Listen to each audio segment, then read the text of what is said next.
Selamat pagi teman-teman, saya Hansuli Sinaga dengan NIM F1D1180025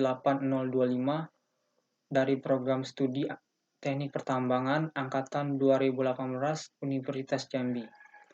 Di sini saya akan menjelaskan materi tentang mata kuliah batubara dan pemanfaatan. Materi-materinya yaitu skema pembentukan batubara, parameter analisis kualitas pada batubara, serta basis data. Langsung saja. Sebelum kita mengetahui skema pembentukan batubara, ada baiknya kita mengetahui pengertian dari batubara itu sendiri. Batubara adalah batuan sedimen organik yang unsur utamanya itu didominasi oleh karbon, bersifat mudah terbakar, dan mengalami proses pembatubaraan atau qualification, berwarna hitam hingga kecoklatan dan memiliki tingkat tertentu. Oke, selanjutnya skema pembentukan batubara. Yang pertama itu adanya material asal yang terbentuk oleh tumbuhan dan binatang, tapi di sini sedikit dari asalnya itu binatang. Kebanyakan itu dari tumbuhan seperti alga. Setelah itu ada autokton. Autokton ini adalah material asal yang mati di lingkungan pengendapannya sendiri. Sedangkan alokton itu adalah material asal yang mati tetapi tertransport ke daerah lain. Pada proses penggambutan, di mana tahap ini sisa-sisa tumbuhan akan terakumulasi dan tersimpan pada kondisi reduksi di daerah rawa, serta mengalami pengeringan yang buruk dan memiliki banyak kandungan air pada kedalaman 0,5 sampai 10 meter.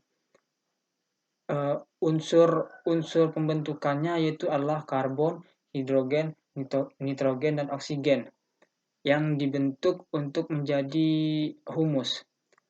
Selanjutnya, pada bakteri anaerob dan fungi itu akan dibentuk menjadi gambut. Setelah tahap penggambutan, maka terjadinya tahap pembatubaraan. Pada tahap pembatubaraan, berkumpulnya atau gabungan dari proses biologi, kimia, dan fisika karena pembebanan oleh material sedimen yang menutupinya. Pada tahap ini pula unsur karbon meningkat, sedangkan unsur hidrogen dan oksigen itu berkurang. Seperti dilihat dari slide, semakin dia menjadi antrasit, maka semakin bertambah unsur karbon, Air max, dan CV-nya, sedangkan akan semakin berkurang H2O, volatimeter, hidrogen, dan oksigen. Selanjutnya, faktor-faktor penting dalam pembentukan gambut. Yang pertama, tumbuhan rawa gambut, yaitu evolusi tumbuhan, iklim, dan paleograf tektonik. Yang kedua, mor atau lapisan gambut dan ketebalan lebih besar dari 30 cm. Serta faktor-faktor fasies pembentuk gambut. Ada tipe endapan, rumpun tumbuhan pembentuk, lingkungan pengendapan, nutrien supli, pH aktivitas bakteri, persediaan sulfur, temperatur gambut, serta paleonial redoa. Selanjutnya, kandungan karbon, hidrogen, dan oksigen pada batubara dengan rank yang berbeda atau tanpa abu dan moisture.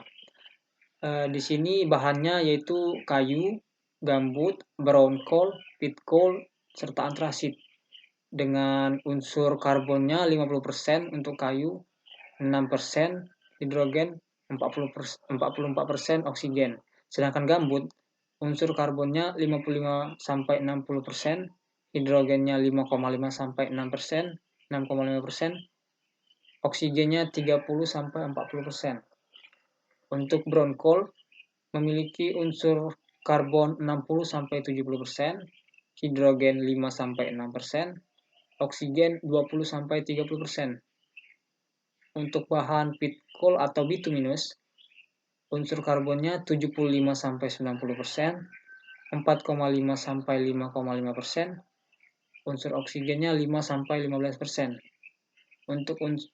Untuk bahan antrasit, unsur karbonnya 90-96%, unsur hidrogen 2-4,5%, serta unsur oksigen 2-5%. Di sini nampak ya, semakin dia menjadi antrasit, unsur karbonnya itu akan semakin meningkat, sedangkan unsur hidrogen dan oksigennya itu akan semakin menurun. Genesa pada batu bara. Dua tahap penting yang harus dibedakan, yaitu gambut dan batu bara.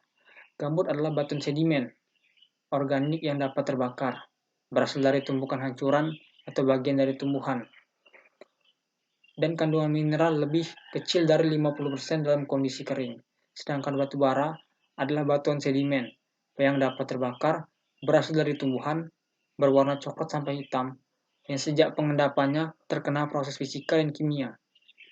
Dari gambut menjadi batu bara itu ada beberapa tahap yang harus dilewati. Tahap-tahapnya yang sudah kita bahas, yaitu di skema pembentukan batu bara. Ini adalah pengertian rank. Rank adalah menyatakan tahap yang telah dicapai oleh bahan organik dalam proses batubaraan. Menentukan kualitas batu bara itu tergantung pada kebutuhan yang kita miliki. Komposisi batu bara ada karbon, hidrogen, oksigen, nitrogen, sulfur, dan fosfor, dan unsur-unsur lainnya seperti air, gas, abu, dan bagian yang terbakar. Komposisi mikroskopinya terdiri atas maseral-maseral. Pembentukan batu bara itu terjadi pada dua proses ya. Yang pertama itu humicol dan sapropelycol.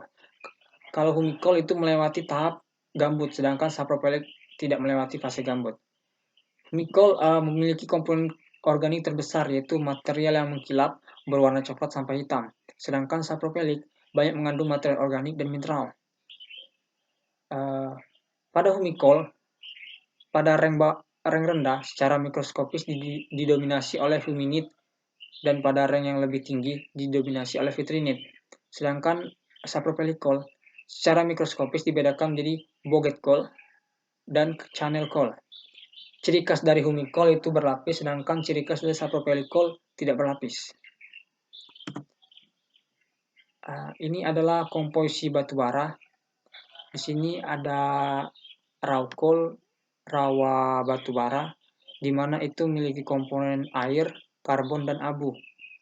Sedangkan pada dry coal atau batu bara kering itu komponennya itu abu dan karbon. Sedangkan pada batu bara murni atau pure coal, di sini hanya memiliki komponen karbon serta unsur sulfur, hidrogen, oksigen, dan nitrogen.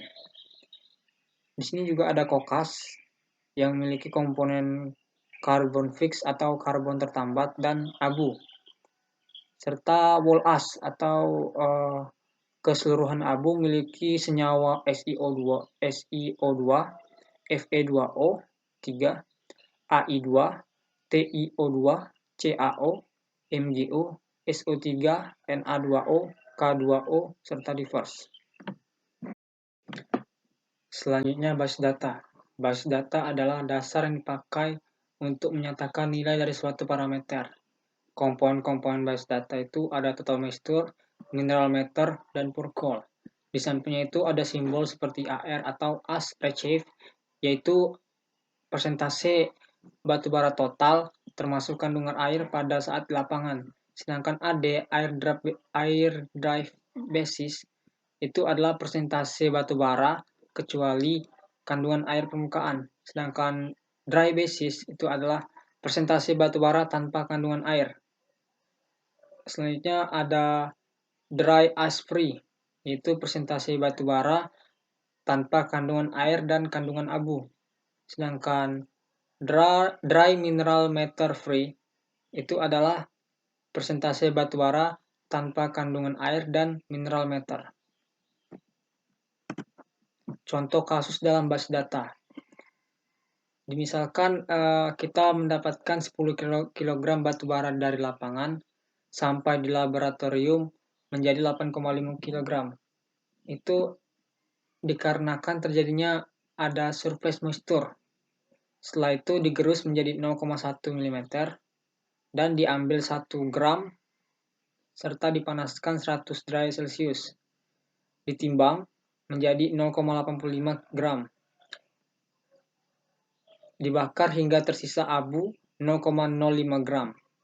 Itu terjadi proses volatimeter dan fixed carbon. Selanjutnya ini adalah formulasi perhitungan pada basis data. Seperti kita lihat itu ada simbol A, yaitu berat contoh di lapangan, B berat contoh di laboratorium, C berat setelah dipanaskan 100 derajat Celcius, D berat abu sisa pembakaran, E berat tanpa zat terbang, dan F berat fixed karbon dan abu. Dan di bawahnya itu ada rumus untuk mencari air total, air bebas, serta air bawaan. Ini juga formulasi perhitungannya juga untuk volatimeter serta fixed carbon. Dan ini didapat angka-angka untuk surface moisture, inherent moisture, as, volatimeter, serta fixed carbon. Parameter kualitas pada batu bara. Itu ada total moisture, basisnya AR, berguna untuk menentukan invoice pengiriman dan perhitungan parameter-parameter dalam basis AR. Yang kedua itu ada analisis proximat. Ada calorific value, total sulfur, ada ultimate analysis. Sini juga ada as analysis, as fusion temperature, form of sulfur. Ada trace analysis, hard growth index, abrasion index. Ini juga parameter yang lainnya, swelling index, Roga index, breaking coke type, dilatometry, plastometry. Analisis proximal itu bertujuan untuk mengkuantifikasi nilai moisture atau air yang dikandung batu bara, baik air permukaan atau free moisture maupun air bawaan atau inherent moisture. Kemudian mengkuantifikasi pula kandungan abu atau as, zat terbang atau volatimeter, dan karbon tertambah atau fixed carbon. Setelah itu ada inherent moisture. Sini ada perhitungannya, ada rumusnya. IM sama dengan M2 dikurang M3 dibagi M2 dikurang M3 dikali 100%. Keterangan di sini IM adalah inherent moisture, M1 itu berat wadah, M2 berat wadah ditambah sampel, dan M3 berat wadah ditambah sampel setelah dari oven.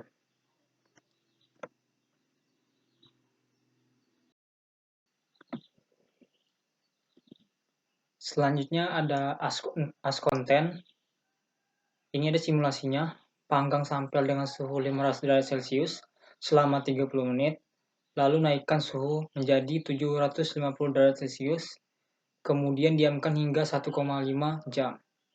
Setelah selesai, dengan menggunakan rumus di bawah akan didapat presentasi kandungan abu pada sampel batu bara tersebut. Ini adalah rumus untuk mencari as content atau presentasi abu. As sendiri adalah residu anorganik hasil pembakaran batu bara, terdiri dari oksida logam seperti Fe2O3, MgO, Na2O, K2O, dan sebagainya, dan oksigen non-logam seperti SiO2, P2O5. Selanjutnya volatimeter. Pengujian kandungan zat terbang pada batu bara masih menggunakan 1 gram sampel batu bara, namun pembakaran dilakukan dengan suhu 900 derajat Celcius selama 7 menit dan tanpa kontak udara atau ditutup oleh furnace. Setelah selesai, gunakan rumus di bawah. Dan ini rumus untuk mencari presentasi volatimeter. Selanjutnya, fixed carbon. Setelah kandungan air bawaan, kandungan abu, dan zat terbang telah berhasil didapat, maka perhitungan terakhir dalam analisis proximat adalah menghitung karbon tertambat atau fixed carbon. Nah, ini rumusnya. Presentasi fixed carbon sama dengan 100% dikurang inherent moisture ditambah as konten ditambah volatimeter dikali 100%. Selanjutnya adalah calorific value atau dikenal dengan spesifik energi. Calorific value adalah jumlah panas yang dihasilkan oleh pembakaran contoh batu bara di laboratorium. Selanjutnya ada form of sulfur. Sulfur dalam bentuk pirit dan sulfat merupakan bagian dari mineral meter yang terdapat dalam batu bara yang jumlahnya kemungkinan masih dapat dikurangi dengan teknik pencucian. Selanjutnya ada analisis ultimate. Analisis ultimate ini adalah analisis laboratorium untuk menentukan kandungan abu, karbon, hidrogen, oksigen, dan belerang dalam batu bara dengan metode tertentu. Kandungan ini dinyatakan dalam persen pada basis dan sampel dikeringkan pada suhu 105 derajat. Dalam keadaan bebas, kelembapan dan abu analisis ultimate dilakukan untuk menentukan kadar karbon, hidrogen, oksigen, nitrogen, dan sulfur dalam batu bara. Seperti yang kita lihat pada parameter sebelumnya itu kegunaan analisis ultimate.